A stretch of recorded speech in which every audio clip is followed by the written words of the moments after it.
Sir Topham Hatt works his engines hard, but they are very proud when he calls them really useful.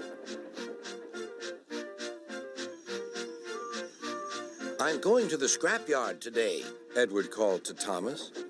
"What, already? You're not that old," replied Thomas cheekily. Thomas was only teasing.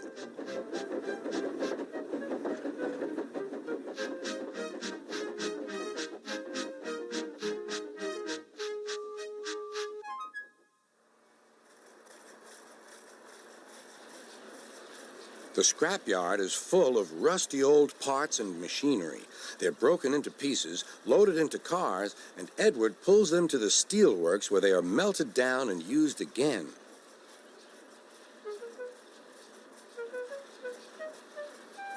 Today, there was a surprise waiting for Edward in the yard. It was a traction engine. "Hello," said Edward. "You're not broken and rusty. What are you doing here?" "I'm Trevor. They're going to break me up next week." "What a shame," said Edward. "My driver says I only need some paint, polish, and oil to be as good as new, but my owner says I'm old-fashioned." Edward snorted. "People say I'm old-fashioned, but I don't care. Sir Topham Hatt says I'm a useful engine. What work did you do?" "My owner would send us from farm to farm. We threshed corn, hauled logs, and did lots of other work. The children loved to see us." Trevor shut his eyes, remembering. "Oh, yes, I like children." Edward set off for the station. "Broken up, what a shame. Broken up, what a shame. I must help Trevor, I must." He thought of all his friends who liked engines, but strangely, none of them would have room for a traction engine at home. "It's a shame, it's a shame," he hissed.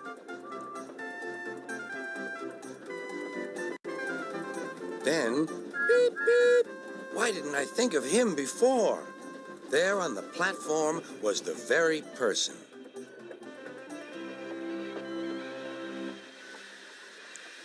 "Hello, Edward. You look upset." "What's the matter, Charlie?" he asked the driver. "There's a traction engine in the scrapyard, Vicar. He'll be broken up next week. Jem Cole says he never drove a better engine." "Do save him, sir. He saws wood and gives children rides." "We'll see," replied the vicar. Jem Cole came on Saturday. "The Reverend is coming to see you, Trevor. Maybe he'll buy you." "Do you think he will?" asked Trevor. "He will when I've lit your fire and cleaned you up." The vicar and his two boys arrived that evening. Trevor hadn't felt so happy for months. He chuffered about the yard. "Show your paces, Trevor," said the vicar.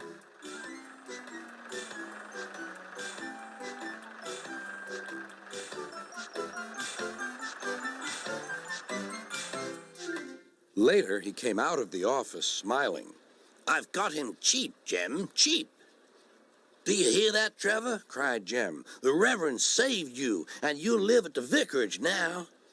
"Beep, beep," whistled Trevor. Now Trevor's home is in the vicarage orchard, and he sees Edward every day.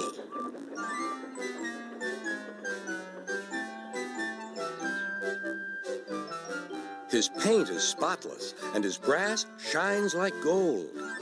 Trevor likes his work, but his happiest day is the church fair. With a wooden seat bolted to his bunker, he chuffers round the orchard, giving rides to children.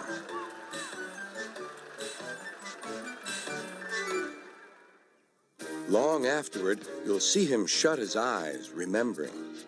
"I like children," he whispers happily.